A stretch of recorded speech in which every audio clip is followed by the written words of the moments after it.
So hello everyone, welcome back to pharmacy India YouTube channel. तो आज की इस वीडियो में एक बार फिर से हम लोग डिस्कस करने वाले हैं आरआरबी फार्मासिस्ट में पूछे गए और जो पूछे जा सकते हैं फार्मास्यूटिकल केमिस्ट्री के कुछ important MCQs.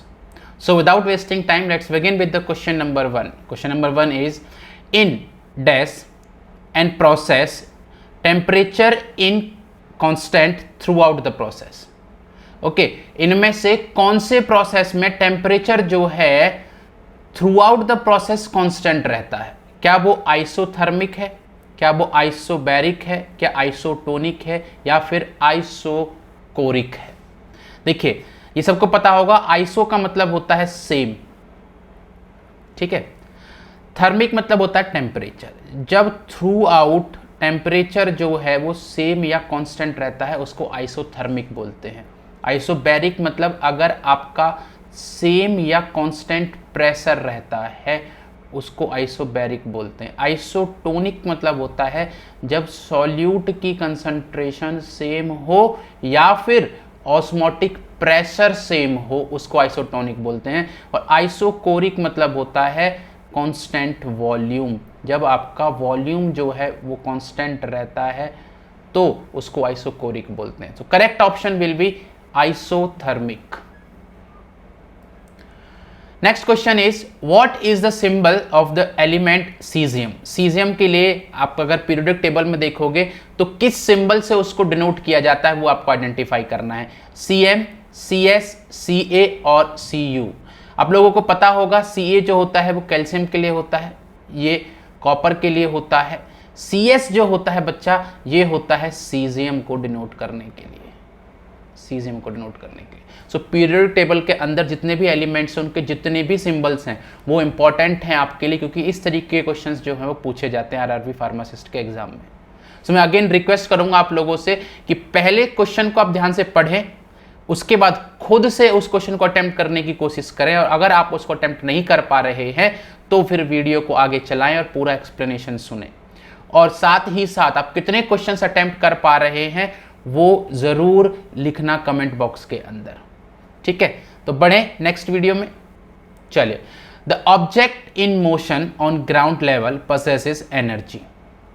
Object in motion on ground level possesses energy.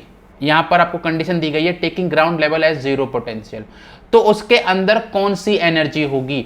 अगर वो मोशन में है ग्राउंड लेवल पर, अगर कोई ऑब्जेक्ट है वो ग्राउंड लेवल पर मोशन में है तो उसके अंदर कौन सी एनर्जी होगी? Potential energy, frictional energy, kinetic और gravitational. That will be kinetic energy. यहाँ मान के चल रहे हैं कि पोटेंशियल जो वो जीरो है तो ये तो एनर्जी नहीं हो सकती है, ठीक है। फ्रिक्शनल एनर्जी तब होती है जब दो चीज़ों के बीच में रगड़ लगती है, ठीक है।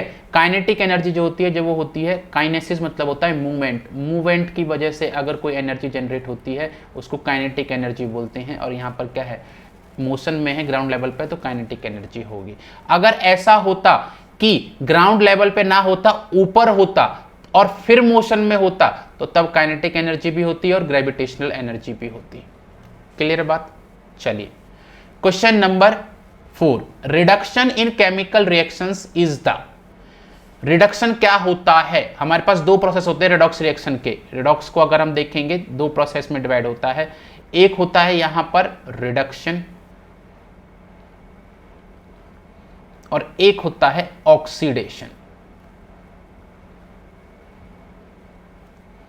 रिडक्शन मतलब अलग अलग तरीके से आप इसको डिफाइन कर सकते हो। अगर मैं बात करूं ऑक्सीजन के बेसिस पर तो loss of oxygen is reduction. अगर मैं बात करूं हाइड्रोजन के बेसिस पर gain of hydrogen is reduction. अगर मैं बात करूं इलेक्ट्रॉन के बेसिस पर gain of electrons is reduction. Oxidation की अगर मैं बात करूंगा तो gain of oxygen is oxidation.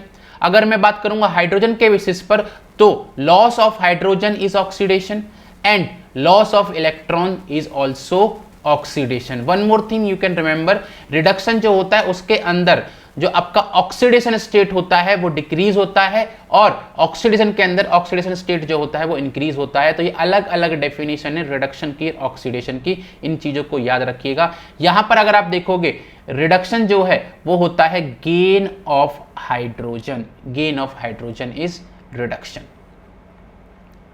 Next, which of the following elements is a diatomic molecule. ये क्वेश्चन मैं पहले भी डिस्कस कर चुका हूं क्योंकि ये 2019 में जो आरआरबी फार्मासिस्ट के लिए एग्जाम हुआ था उसमें पूछा गया था।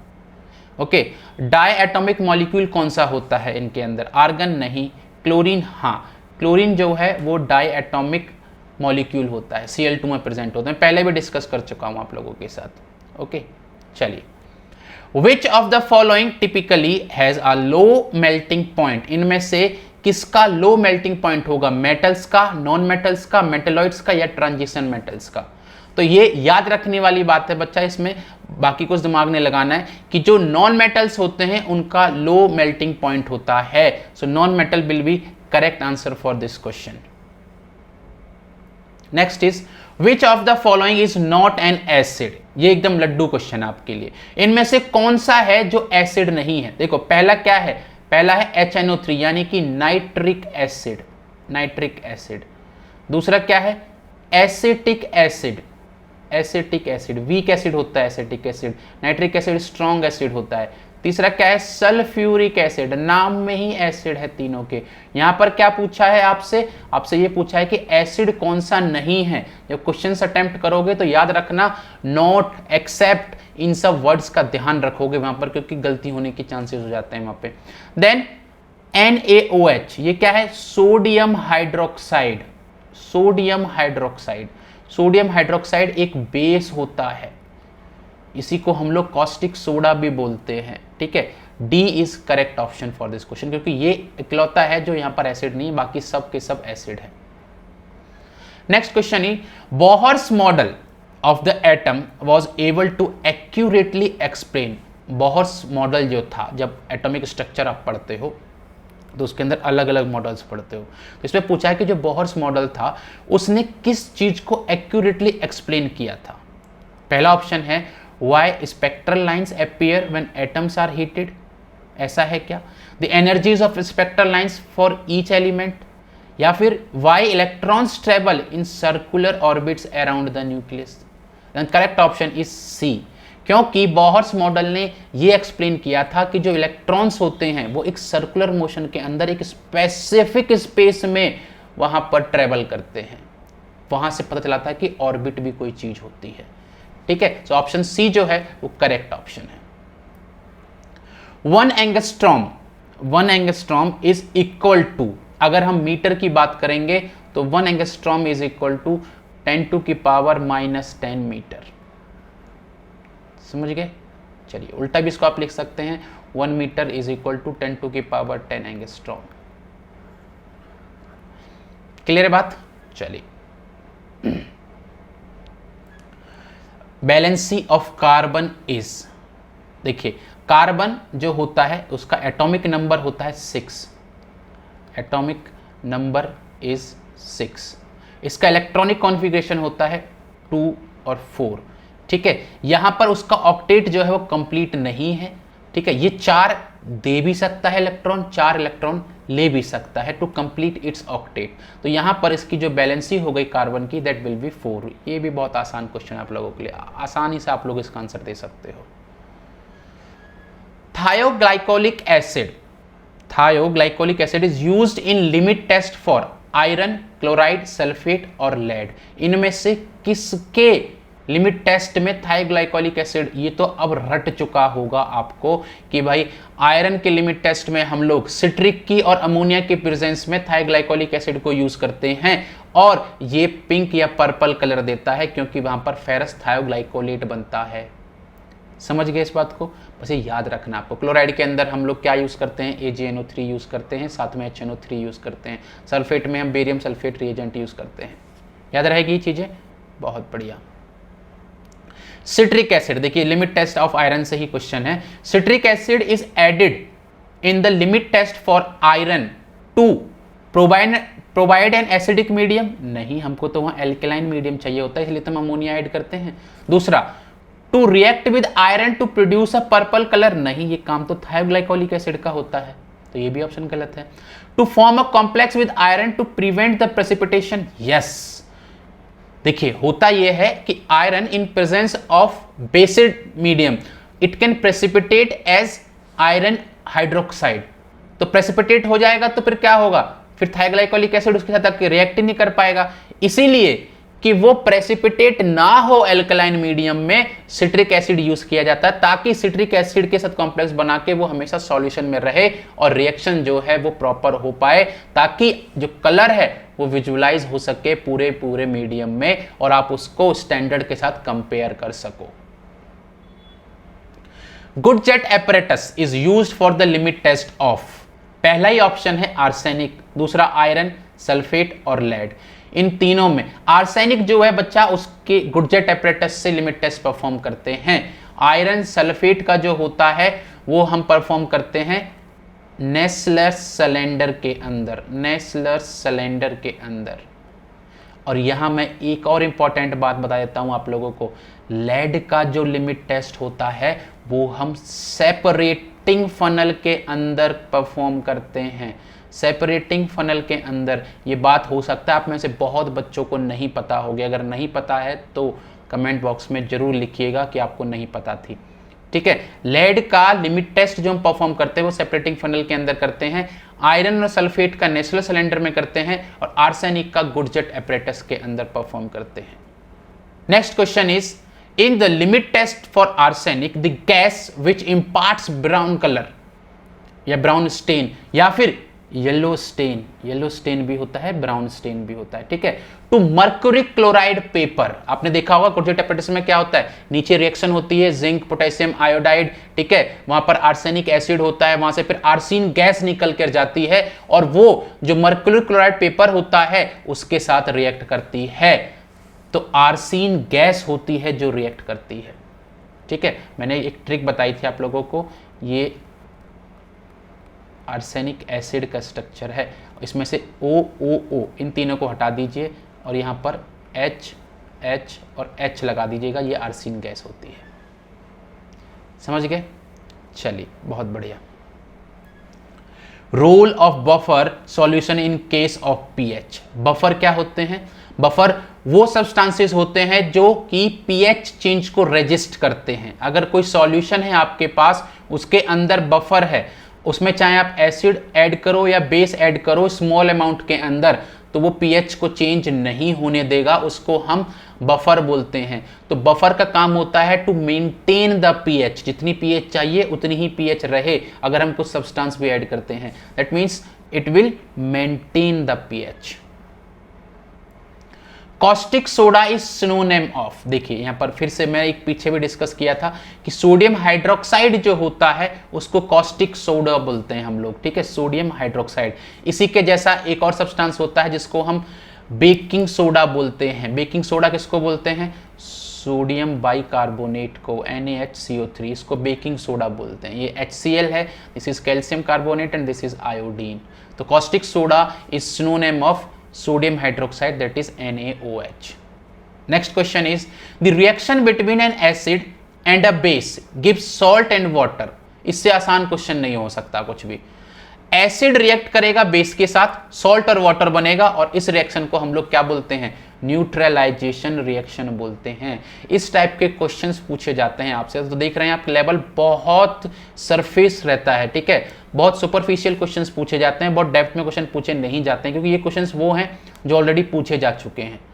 तो आपको बस अपना हल्का सा एफर्ट डालना है और डेफिनेटली आप RRB फार्मासिस्ट एग्जाम को क्वालिफाई कर जाओगे। अभी बच्चों के मन में बहुत मैं क्वेश्चंस देखता हूँ कि सर कब आएंगी वैकेंसीज, कब आएंगी, कब फॉर्म फिल होंगे। वेट करिए, वैकेंसीज आने वाली हैं, कुछ दिन वेट कर लीजिए, बस तैयारी पे लगे रहिए अपनी। Buffer is solution prepared by mixing. Buffer कैसे हम प्रिपेयर करते हैं? देखो, बफर जो होता है it can be of two type, acidic और बेसिक। काम क्या होता है बफर का? It maintain the pH by resisting the change in pH on addition of small amount of acid और बेस। होता क्या है इसके अंदर? दो चीजें हो सकती हैं। पहली चीज, अगर एसिडिक बफर है तो वहां पर एक वीक एसिड होगा और उस वीक एसिड का सॉल्ट होगा विद स्ट्रॉन्ग बेस।